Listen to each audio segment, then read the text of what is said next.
Hey everybody, welcome back to WikiHuge Sports. This is At the Buzzer. I'm joined as always by Jack Tudor. Jack, how are you? Brian, good. Thanks. Thanks for having me. And Ryan Flynn. Ryan, how are you doing? I'm doing well, Brad. Thanks for asking. I would imagine you're both doing quite well, considering we're Fair coming enough. off of a Game 7 victory over the Philadelphia 76ers and the MVP of the league in Joel Embiid. Ryan, we'll start with you. What are your thoughts of this series, and maybe more specifically, what are your thoughts on Jason Tatum's 51-point game in Game 7? Well, I could take the Boston fan approach and be like, we should have won it in 5, and Tatum should have scored 51. The previous, no. In all reality, obviously, it was a good victory. I even felt when they were down at first, it seemed like they were kind of just letting Tatum go and kind of trying to put everything on him, so then everyone else could kind of get going. That was kind of and then he kept going, and it was an insane performance. Obviously, incredibly impressive. I will say, I don't think you can wipe away everything else previously because of it, which I think a lot of people are doing. Like, it's awesome, but I mean, he has, just the fact that you can like flip from 0 points and a half to that is, I still think room for concern. It's something he's got to work on. But I mean, an incredible performance, and yeah, they won. So really, who cares? I feel like don't nitpick it too hard until something happens in the future. But yeah, well, hopefully, we're gonna have to be more consistent against Miami to win. I think they're a team you could easily underestimate. I want to underestimate them, but Same, exactly same. Yeah, no, so this is really the story of Jason Tatum, right? Like, he is the highest high and lowest low type of a player, where he has a couple of real bad games, an incredibly terrible first half in Game 6, then a great fourth quarter, and the greatest scoring performance in a Game 7 in history. So you're just like, what are we supposed to do with that? But yeah, Jack, what are we supposed to do with that coming into this Heat series? Like, how much can Tatum be relied on here? I think that's a great point to think about, and I think a point of contention probably among Celtics fans and probably just NBA analysts in general. I think if Tatum can continue on this tear, is that sustainable? Probably not, right? But it really did feel like a flip switched. Um, or a switch flipped rather, back in yeah, that's the one. Back in the fourth quarter, which was crazy. Like the fact that he was so abysmal both the game before that really and the previous 3 quarters, and then just suddenly puts up, well, what is it?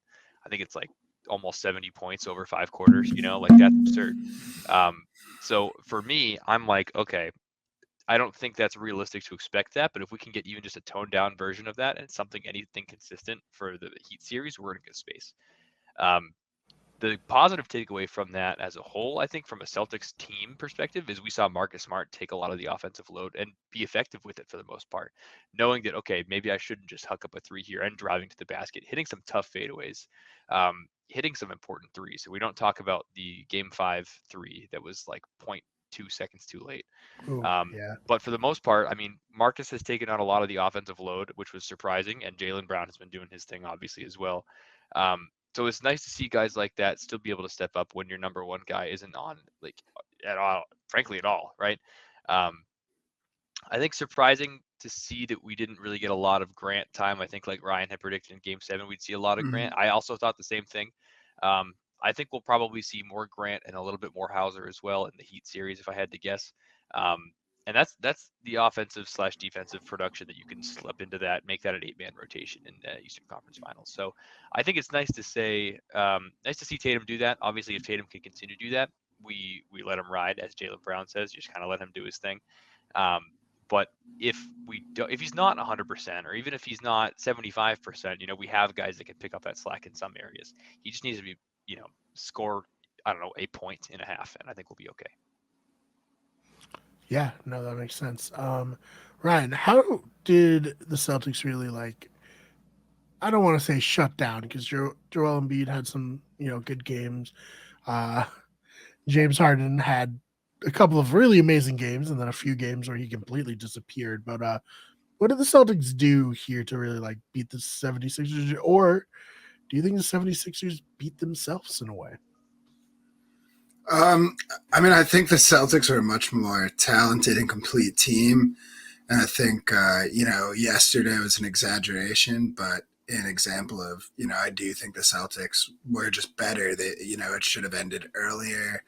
A big reason the Celtics struggled the Celtics kind of beat themselves on small ways. We've seen that just with inconsistency, classic turnovers. You shoot the three heavily when the threes don't hit. Al was shooting pretty poorly. Obviously, Tatum had his struggles and key in some games. I don't even think Brown was as present in 5 or 6 as he had been. So, I mean, all of that comes into play. And then, but also people kind of forget, the 76ers were very impressive, but they were very impressive to get up to game 7. I mean, I want to say both Tatum and Brown alone have been in more Eastern Conference or any conference finals than both of those players combined. And James Harden is is he like 30, 34? Embiid's like 31. Those two are much younger.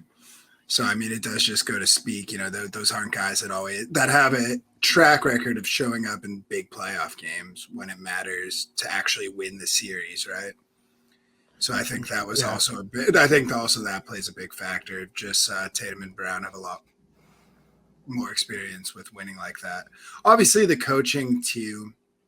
I think people are a little like. I think Missoula is just kind of figuring out as he goes. He did make a lot of adjustments in the last 2 games. Playing Rob Moore seemed to work. He did kind of stick with Tatum, and that paid off big for him. Even in game 6, he didn't take him out when a lot of people thought he should have. And then he hit those 3 3-pointers. So, yeah, I don't know. I think, it's tough to say. I never really felt like Philly could win it, except for game 6 before we won. Then I kind of felt like they could take it, and it was just going to be an upset. But otherwise, I mean, you just gotta. I know it sounds crazy, as good as they were in like those small games. You just gotta kind of trust in Embiid and Harden to beat themselves, if nothing else, because as good as the Celtics team is, they can also beat themselves, but not as well as Harden and Embiid can beat themselves. Yeah, that's kind of a good point that Jaylen Brown, Jason Tatum are kind of the antithesis of Harden and Embiid, who have just been so bad in the playoffs their whole careers so far. Jack, I want to ask you this before we move on to the Miami series. Is the process dead? I think we've unprocessed at this point. I think we've gotten to the point where you can't look at this anymore and say, yeah, we're still in the process. You're the superstar that started the process is 30 years old. He'll be 31 next year. I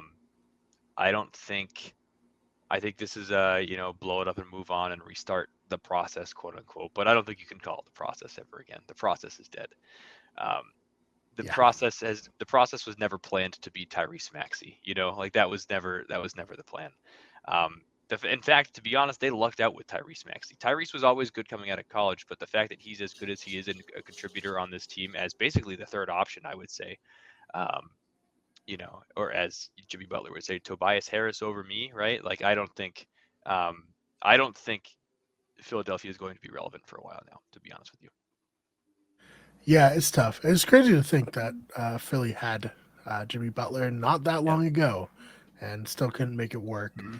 But, looking forward to a bit of a thorn in our side here. Playoff Jimmy, really a thorn in the side of the entire league, right? He's pretty great. Ryan, what are you expecting out of the Celtics and Heat series? I don't really. It's very difficult to say what's going to happen game 1. My initial thought would be that the Heat beat the Celtics. Maybe we even start off strong and then they just beat us. But with that last performance, there is part of you that thinks, oh, maybe the Celtics just take it. I'd still lean towards we probably lose the first game. I think I I just think it's going to be a tough series. It could get a little ugly. I think at least 6 games, probably 7 if I had to guess. To be honest, I think the Miami Heat are going to tear and claw, and they're gonna make it as hard as possible. But I mean, this, like I said, I just think the Celtics have too much talent uh, to lose to them at this point with the experience they have. Yeah, it's a great rivalry, and it almost feels like, of course, it's the Heat. Like, of course, we're playing them in the Eastern Conference Finals again. For sure. Luckily, the Warriors are out, so we don't have to worry about losing to the Warriors again. But yeah, Jack, when we recorded after the play-ins, we made a point, or maybe it was before the play-ins. We made a point to be like, hey, Jimmy Butler's a different player in the playoffs. You can't really talk about regular season versus postseason Jimmy. And we got laughed at. Someone commented and we're laughing at our presumptions that Jimmy would be, the guy in the playoffs. I think this was, in fairness, after they lost their first play-in game. Yeah. I think we've come out looking good there, and I just want to get your thoughts on one, Jimmy Butler, and two, the Heat in the playoffs so far in the series against the Celtics.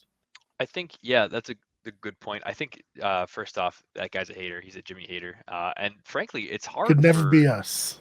No, We are definitely not Jimmy us. haters. I think it's hard to hate Jimmy, to be honest with you. How Yeah. could you not like a guy who, second round pick, kind of came up from nowhere, got tossed around the league a little bit, thought he was done, comes to Miami and has just put the league on notice, pretty much since the bubble, he's really popped off. I mean, he was good then too. The bubble was the start of quote unquote playoff Jimmy, right? But really likable guy in the league, honestly. He's a guy that is basically like, from an offensive standpoint, he's a guy that can, he gets what he wants. He drives, he's physical. And that's a really good presence to have on any team, frankly. I don't think any team would be worse for wear with Jimmy Butler on their team at Philadelphia. But in reality, I think Jimmy is in the playoffs. Jimmy's a different guy. And that said, I think that's something that it's tough to really account for in the playoffs. So this series with us coming forward, do we know what playoff Jimmy's like? Yeah, we've dealt with it. It's been tight. Don't get me wrong. And I think it's probably going to be more of the same. But I think I'm with Ryan here too. From a depth and talent perspective, I think there is, grit gets you pretty far, but it only gets you so far. If you can combine that with talent, you get to a really tough point where I think the Celtics can find that equilibrium. The grit that they showed in Game 7, I feel like just on everything, right? Rebounds, diving for stuff, I think that's something that we were kind of waiting for them. It felt like there were times where it was just purposeless movement in the Philly series. And the latter half, maybe because their superstar was off, right? And then Jason Tatum turns it on, and you really feel the energy and no reference intended, but the energy really is shifting a little bit when it comes to, like putting in the effort, diving for stuff, making the right play, making the extra pass, and not trying to put the offense on your shoulders if Jason Tatum's off. So I think that's going to dictate the series, frankly. I think Jimmy's going to be playoff Jimmy always. I think we talk about streaky performances, and I think we have to look at the Heat as well, because the Celtics obviously were known to do that, especially in the playoffs, as you can see, right, at Jason Tatum. But you look at, the Miami Heat, who lost the first play-in game, right, and pretty much have been on a tear since then. So it's kind of, okay, are they on the back end of this hot streak, and are we on the beginning of ours? Is that just how the timing is going to work out? Or are we just it's going to be a good series regardless because of the grit that this team continues to show year in and year out? And to be fair, the Hawks showed up. I mean, you can say what you want about Yeah. the Celtics, kind of slipping in that series, but I do think, I mean, the Hawks are a really talented team, and they played hard.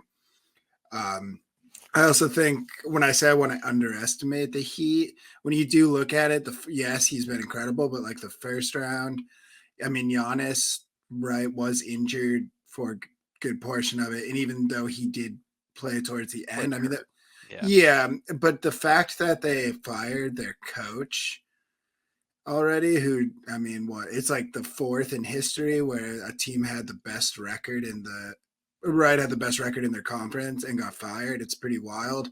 Clearly that team had some problems, Yeah. like, because upsets happen. I just feel like you know, like if Joe, I honestly think if we had lost Philly yesterday, even if we had lost in Game 6, I don't think the Celtics would have fired Joe Mazzulla, given that's because he's a new coach and you want some stability, but I still don't think they would have. So that speaks to some of it. And then again, the Knicks, you know, the Knicks were really good this year, but I mean, they played against the Cavs, who were also inexperienced in the playoffs, and that team hasn't done anything together. And, you know, if that team does have a two-headed snake, right? It was Brunson and Julius Randle. Like when Julius Randle is one of your, that's just that's an issue you're going to run into in the playoffs. You know, yeah. Well, no, the big thing with him is just his attitude. He just falls apart. You know, he's one of those guys. He's so talented, but he just can't get out of his own way. Talk about the king of beating themselves. Julius Randle might pick it. Yeah. Yeah. NBA cold league, man. A 2020 head coach champion gone. Fired 2021 head coach champion gone now.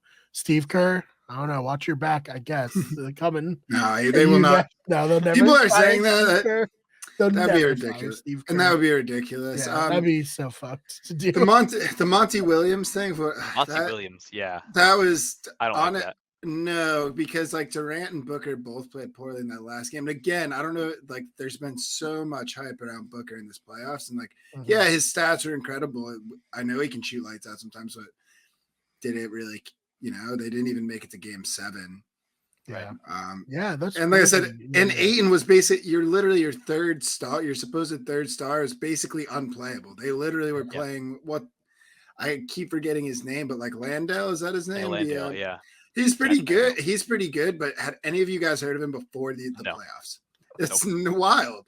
Like they literally just completely replaced their star player with just this random guy, center no one had ever heard of. Yep. Right. And even in the last series, they had like a major player was Torrey Craig. He was a DNP in this series. Right. Yeah. Right. I honestly think, it's just interesting with the owner doing the Jokic stuff and after he did the big Durant play, you know, kind of takes over and then he fires Monty Williams. It's he's just gonna be the coach now. Yep. He's gonna come down and be like, I got this. He definitely listens to a lot of old Drake. I feel like just imagines him like building an empire himself. Yeah, that's gonna be interesting because I played in college, so like I'm basically I do it. Yeah. I could do it. I played in college. That's going to be interesting. I don't want to get too, on the Western Conference, but Kevin Durant's not sticking around, I assume. He's done with his contract, right? So, I probably wouldn't. They're gonna try to give him everything they got, and I think he's just kind of like moved around so much. I think he probably I would think it would make sense for him to try to make it work, I guess, because why not? They don't really. The roster's pretty